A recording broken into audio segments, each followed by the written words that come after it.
हाँ तो देखिए सज्जनों, मैं आपके सामने, आप सभी ने सुन रखी होगी कथा वैसे तो, श्रवण कुमार की कथा आप सभी के सामने प्रस्तुत करने के लिए जा रहा हूँ।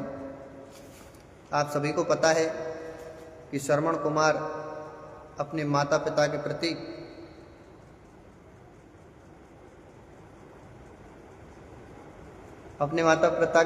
प्रति इतना प्रेम करते थे कि अपने माँ बाप से जब उनकी घरवाली ने खाने पीने में जरा सी चालाकी की तो अपनी घरवाली को छोड़कर और अपने माँ बाप को लेकर और कावड़ बना के दोनों पक्ष में माता और पिता को बैठाकर और वन के लिए चले गए थे, तीर्थ करने के लिए। तो वही प्रसंग मैं आप सभी के सामने प्रस्तुत करूंगा, तो आप कमेंट बॉक्स में जल्दी बताएं। बिल्कुल कथा सुनाएंगे भाई साहब सुरेश मीना। आज मेरा मन भी है कथा सुनाने का आप सभी को।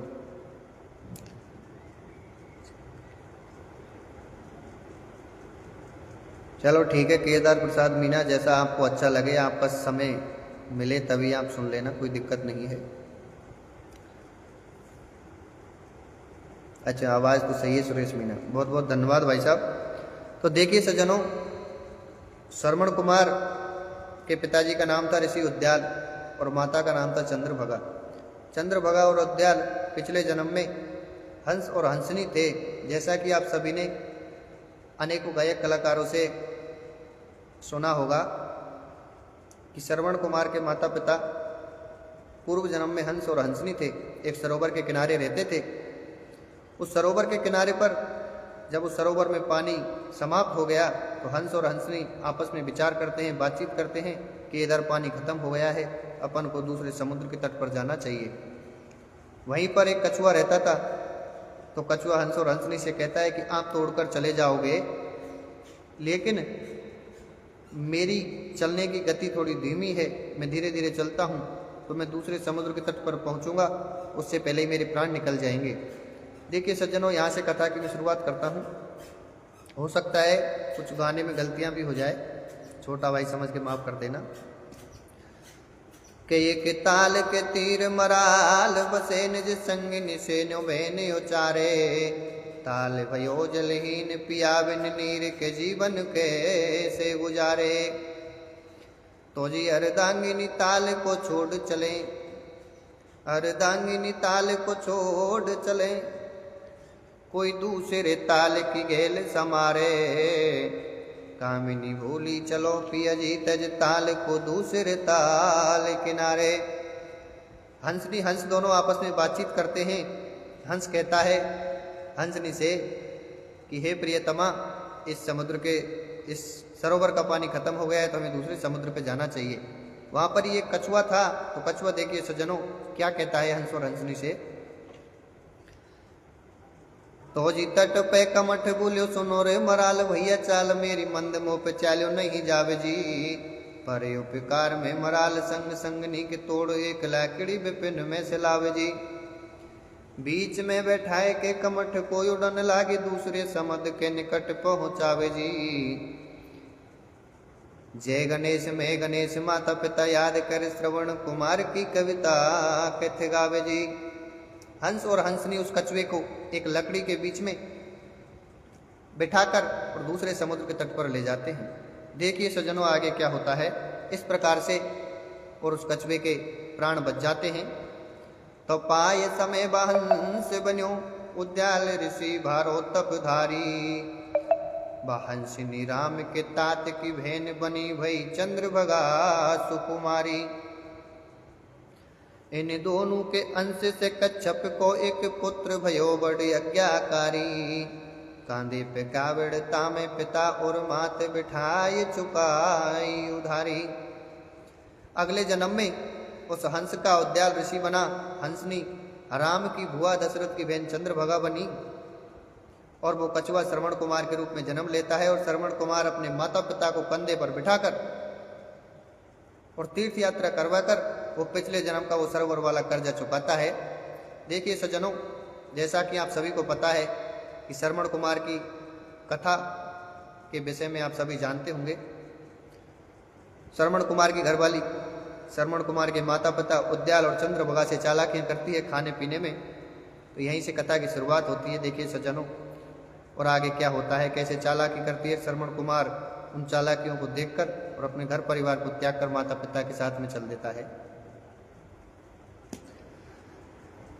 कि एक घड़ा दो पेट पेच को खावे घर वाड़ी से, एक घड़ा दो पेट पेच को खावे घर वाड़ी से, मैया बापन से चालाकी कर वाड़ी से, एक घड़ा दो पेट पेच को खावे घर वाड़ी से, मैया बापन से चालाकी कर वाड़ी से। हाँ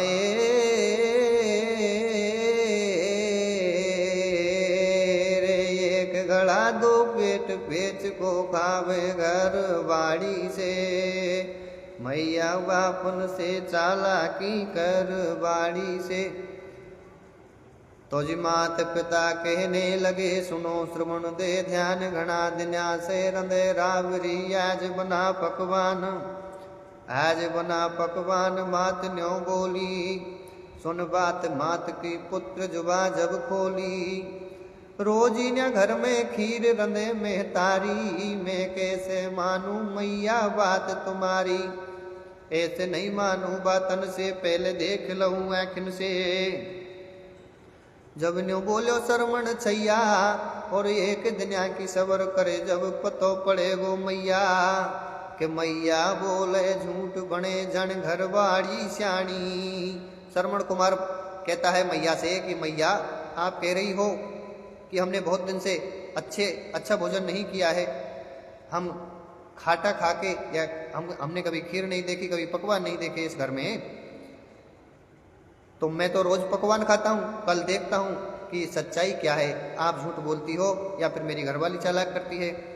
कि मैया बोले झूठ बने जन घर वाली श्याणी, और तड़के हुए गो दूध दूध को पानी रे, एक घड़ा दो पेट पेच को खावे घर वाली से, मैया बापन से चालाकी कर वाड़ी से, एक घड़ा पेट पेच को खावे घर वाड़ी से, मैया बापन से चालाकी कर वाड़ी से।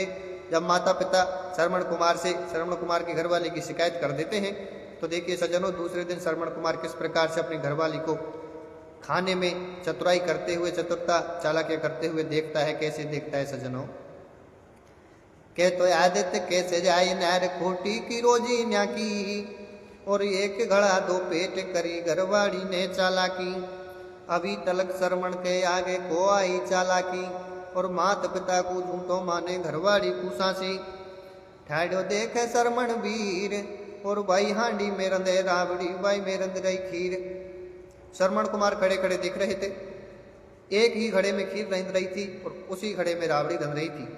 देखिए सज्जनों, भयो भोजन झट से तैयार, बोल रही पति देव से नार करो मत देरी, और घर में भीतर भोजन की थाली लग रही है तेरी, कि घर में अंदर आपका भोजन लग रहा है, पतिदेव भोजन करिए, श्रवण कुमार से घरवाली कहती है।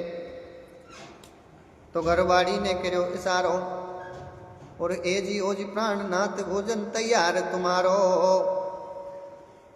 सामे आगो भेद सटाटो, और मेरी थाड़ी खीर भरी माँ बापन की मैं खाटो। श्रवण कुमार अपनी घरवाली को देख लेता है चालाकी करते हुए। तो श्रवण ने पकड़ी आज धिरानी बिल्कुल रंगे हाथ, और तू निकली मक्कार सत पे थे मेरे मैया बाप, एक घड़ा दो पेट पेच को खावे घर बाड़ी से, मैया बापन से चालाकी कर बाड़ी से। देशराज मीना राम राम भाई, सभी दोस्त लाइव को शेयर करें ताकि मैं आगे कथा को बढ़ाऊं। श्रवण कुमार की घरवाली को श्रवण कुमार अपने माँ बाप से चालाकी करते हुए देख लेता है। आगे सज्जनों, घरवाली श्रवण कुमार की भोजन बना रही थी। श्रवण कुमार घरवाली के पास में जाता है, देखता है कि एक ही पात्र में खीर और एक ही पात्र, उसी पात्र में राबड़ी रंध रही थी। तो श्रवण कुमार पकड़ लेता है अपनी घरवाली की चालाकी को और सज्जनों अपनी घरवाली से क्या कहता है।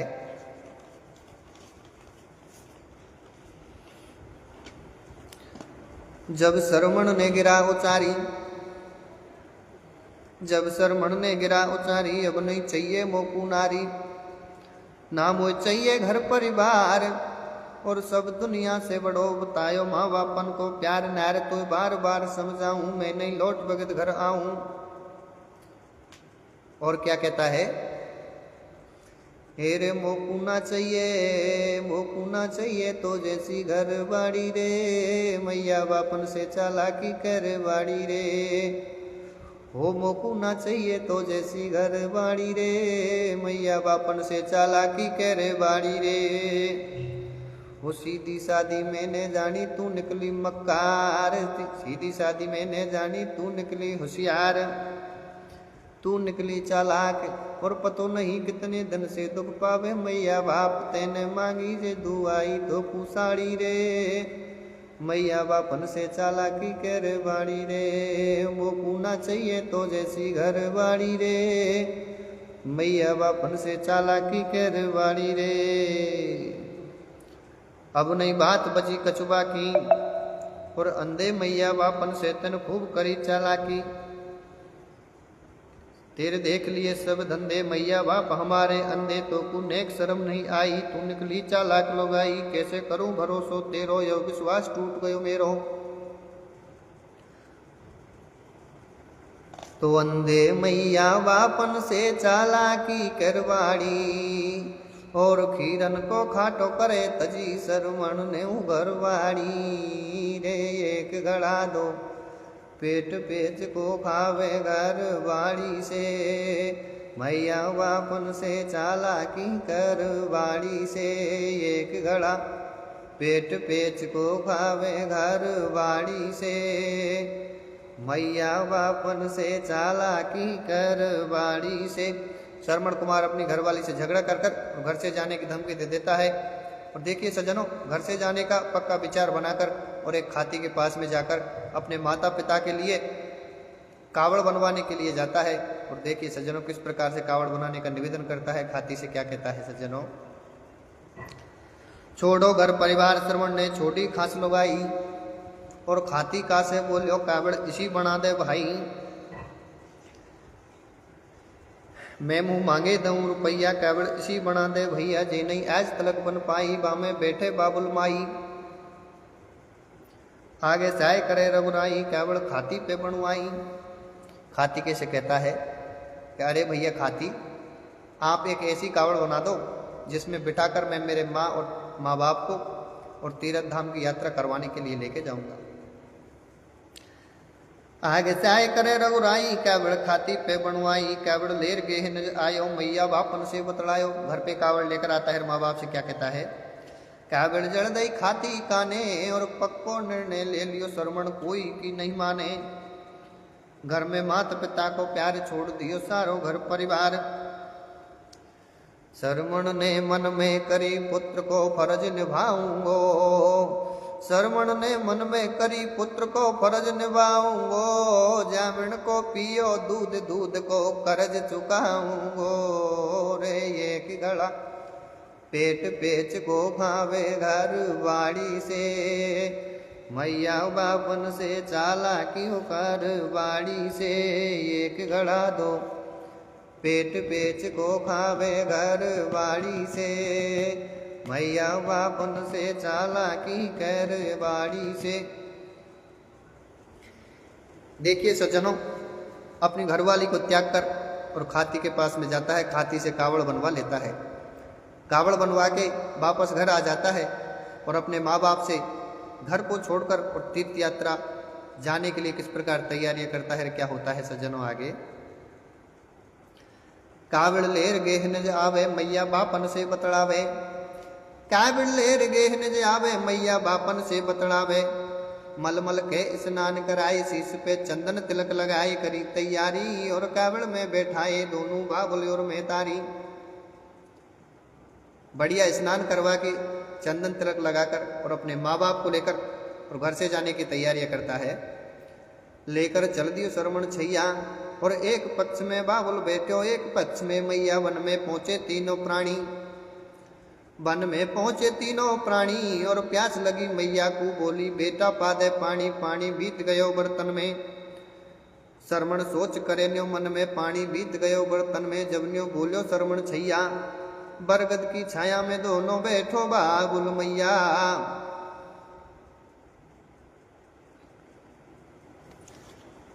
श्रवण कुमार के माता पिता श्रवण कुमार से कहते हैं रे बेटा आप हमें लेकर वन में आ गए हो, हमें बहुत तेज प्यास लगी हुई है,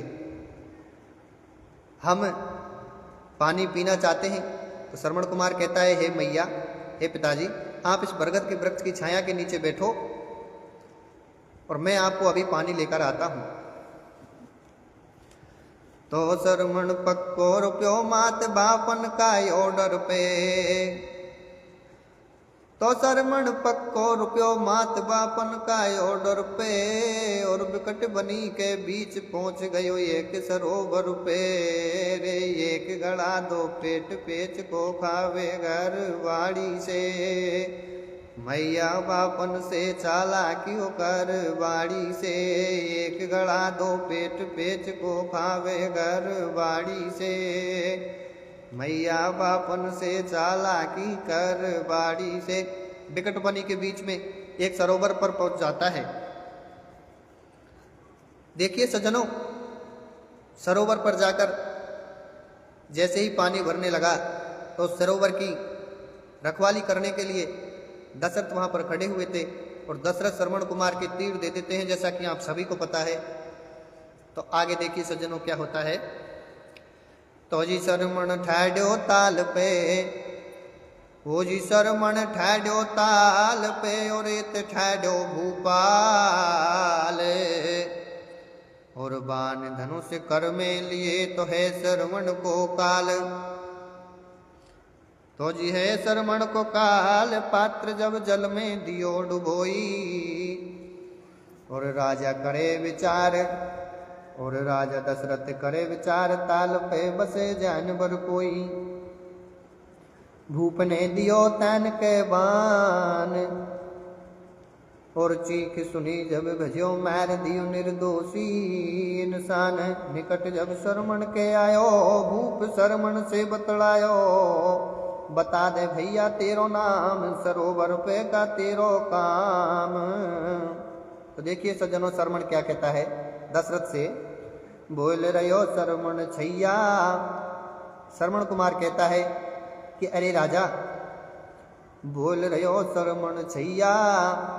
वो प्यासे बैठे हैं मैया बाप। तीर क्यों मारो मेरे मुँह से भयो का ऐसो पाप।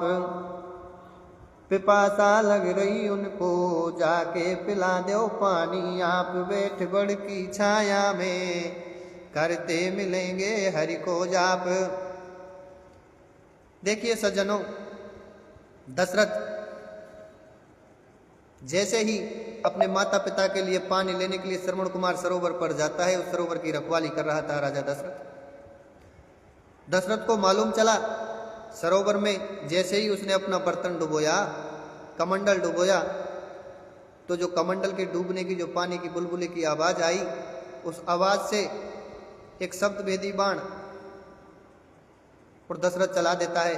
और इधर श्रवण कुमार के आकर लग जाता है। श्रवण कुमार के चीखने की रोने की जब आवाज सुनी तो दशरथ भागता हुआ सरोवर के पास में आता है। मन में विचार करता है कि कोई आदमी मर गया, मैं तो किसी जानवर समझकर मैंने तीर चलाया था, लेकिन यहाँ तो कोई आदमी मर गया। और उधर जाकर देखता है तो वहाँ श्रवण कुमार के तीर लगा हुआ था और सरोवर के किनारे पड़ा हुआ था। आगे सज्जनों जब श्रवण कुमार से दशरथ बातचीत करता है तो समझ में आती है। श्रवण कुमार कहता है रे राजा मेरे माता पिता प्यासे बैठे हुए हैं एक बरगद की छाया में, उनके लिए पानी लेने के लिए मैं यहाँ आया था और आपने मुझे तीर देकर मार दिया। मुझे तो आपने मार दिया लेकिन मेरे माँ बाप प्यासे मर जाएंगे। तो देखिए सज्जनों क्या कहता है।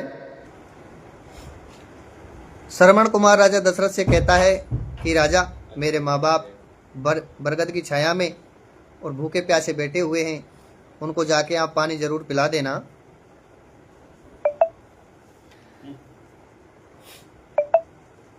तुम मेरे मैया बाप पिसाया बैठा पानी का, तो मेरे मैया बाप पिसाया बैठा पानी का, यम तेरो नहीं है दोष मिटे नहीं लेख लाड़ी का। रे एक घड़ा दो पेट पेच को खावे घर वाड़ी से, मैया बापन से चालाकी कर वाड़ी से। एक घड़ा पेट पेच को खावे घर वाड़ी से, मैया बापन से चालाकी कर वाड़ी से।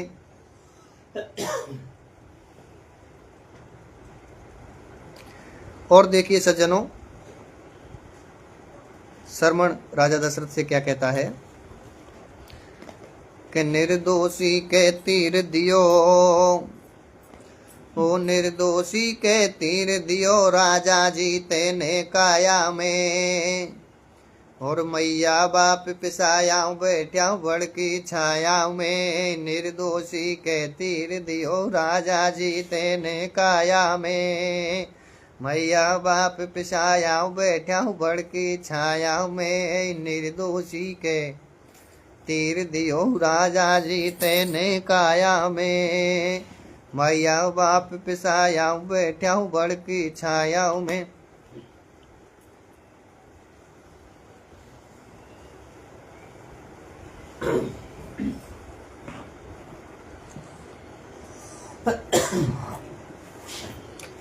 सभी दोस्तों से निवेदन है, लाइव को एक बार शेयर कर दे, जिससे कि पूरी कथा का आनंद आप ले रहे हो। आगे देखिए सज्जनों, इधर श्रवण कुमार के प्राण निकल जाते हैं और दशरथ वो पानी का पात्र लेकर और चंद्रभगा और उद्याल ऋषि जो बरगद की छाया में बैठकर हरि का जाप कर रहे थे, राम नाम जप कर रहे थे, उनके पास में पहुंच जाता है। क्या होता है सज्जनों, दशरथ लेकर जल चलो मंदी मंदी चाल, पहुंच गयो वन बीच में जहां ऋषि उद्याल। तो दशरथ की आहट सुनी बोल गए उद्याल, और ना शरमण की मोचड़ी और ना शरमण की चाल। बता दे भैया तेरो नाम, और कहा हमारो पुत्र, बता दे कहा तुम्हारो काम।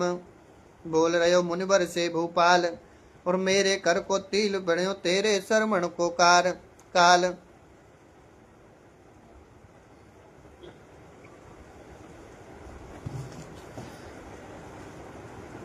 दशरथ उद्याल ऋषि और चंद्रभगा के पास में पहुंचकर कहता है कि हे ऋषि जलपान कीजिए। तो श्रवण कुमार के माता पिता समझ जाते हैं कि ये हमारा बेटा श्रवण तो नहीं है, ये कोई और है, और उससे पूछते हैं आपका क्या नाम है, आप कहाँ से आए हो, और हमारा पुत्र श्रवण कहाँ है। तो देखिए सज्जनों, सरोवर पर जो घटना हुई थी, श्रवण कुमार के जो तीर लगा था, उस घटना के विषय में, श्रवण कुमार के विषय में दशरथ श्रवण कुमार के माँ बाप को बता देते हैं कि मेरे तीर से और आपके बेटे श्रवण की मृत्यु हो गई है सरोवर पर, और मैं आपको पानी लेकर आया हूं, आप जलपान कीजिए। तो जैसे ही दशरथ की बात को चंद्रभगा सुनती है, तो देखिए सज्जनों, भजन अपनी माला हाथ से छूट जाती है और रोने लगती है, विलाप करने लगती है। क्या कहती है दशरथ से के राजा की वाणी लगी चंद्रभगा के कान, गिरिधरन घस खाए बोल रही कहा रची भगवान, दुष्ट दशरथ हत्यारे नीच, हो दुष्ट दशरथ हत्यारे नीच, और ले ले हबसा रोए पिता और मात बनी के बीच।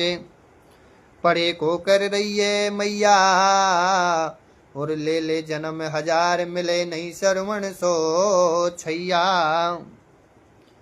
भूप से बोल रही मैं तारी, तेने घर से बाहर निकारी, जब थी तेरी बहन कुंवारी, या कु जाने दुनिया सारी। पिछली बातों को याद दिलाती है कि दशरथ मैं तेरी बहन हूँ चंद्रभगा, और आपने मुझे इसी ऋषि उद्याल के जब स्नान करते हुए एक फूल बहता हुआ मुझे मिला, मैंने सूंघ लिया और उससे मेरे गर्भ रह गया, उस विषय में पूर्व पहले की बातचीत को याद दिलाती है, कहती हैं आपने मुझे घर से बाहर निकाल दिया और मैं दुख की मारी भटकी, जैसे तैसे करके मैंने मेरा जीवन चलाया और आज आपने मेरे पुत्र को मार दिया।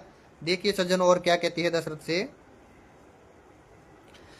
वो दुष्ट दशरथ हत्यारे तेने क्यों मार्यो मेरो लाल, पड़े को कर रही मैया रो रो के हाल हुए बेहाल, क्रोध मुनिवर को आयो गुस्सा में हो गए नैना लाल, पुत्र श्रवण निरपापी था भूल ऐसे बोल रहे उद्याल, तो मात पिता के हेत तजे घर आंगन घर बारी, तो माँ बापन के हेत तजे घर आंगन घर बाड़ी, और विकट बनी के बीच रोय शरमण कियो में तारे, रे निर्दोषी के तीर दियो राजा जी तेने काया में, मैया बाप पिसाया बैठा बड़की छाया में, निर्दोषी तीर दियो राजा जी तेने काया में, मैया बाप पिसाया बैठा बड़की छाया में।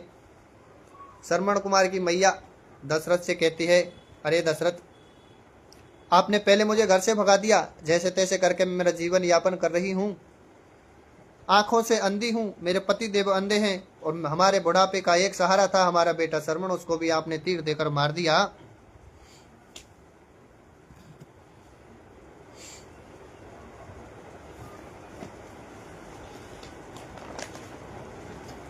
तो देखिए सज्जनों, इस प्रकार से रुदन करके और श्रवण कुमार के माता पिता दशरथ को श्राप दे देते हैं कि जैसे हम हमारे पुत्र के वियोग में आज हमारे प्राण निकल रहे हैं, उसी प्रकार से आपके भी प्राण आपके पुत्र के वियोग में निकलेंगे।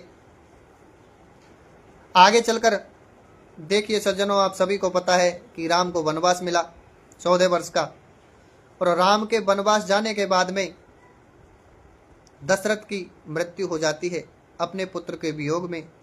इसी ऋषि उद्याल और चंद्रभागा के श्राप के कारण दशरथ की मृत्यु हुई थी राम के वियोग में, जैसे श्रवण के वियोग में दोनों माता पिता अंधे अंधी वहां जंगल में मर जाते हैं सज्जनों। तो ये थी हमारी एक छोटी सी कविता जो मैंने आपको सुनाई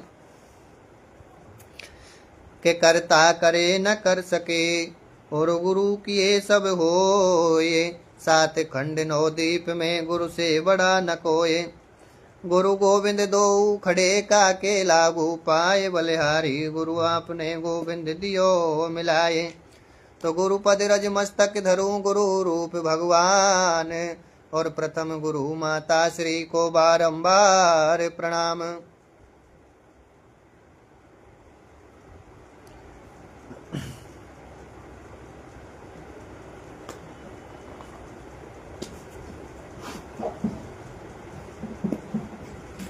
तो मेरा तो आप सभी से ये निवेदन है कि श्रवण कुमार की तरह नहीं तो श्रवण कुमार की तर्ज पर अपने माँ बाप की सेवा जरूर करनी चाहिए सभी दोस्तों को, और अपने माँ बाप की कद्र करनी चाहिए। वो कैसे,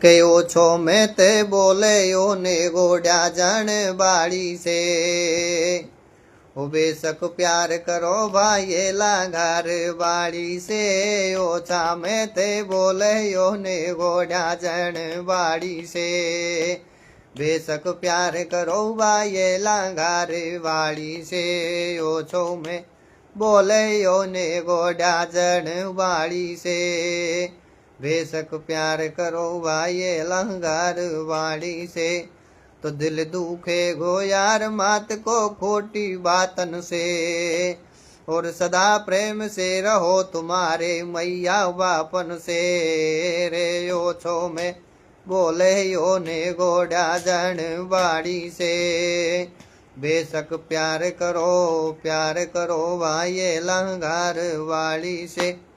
राम राम, नमस्कार सभी दोस्तों।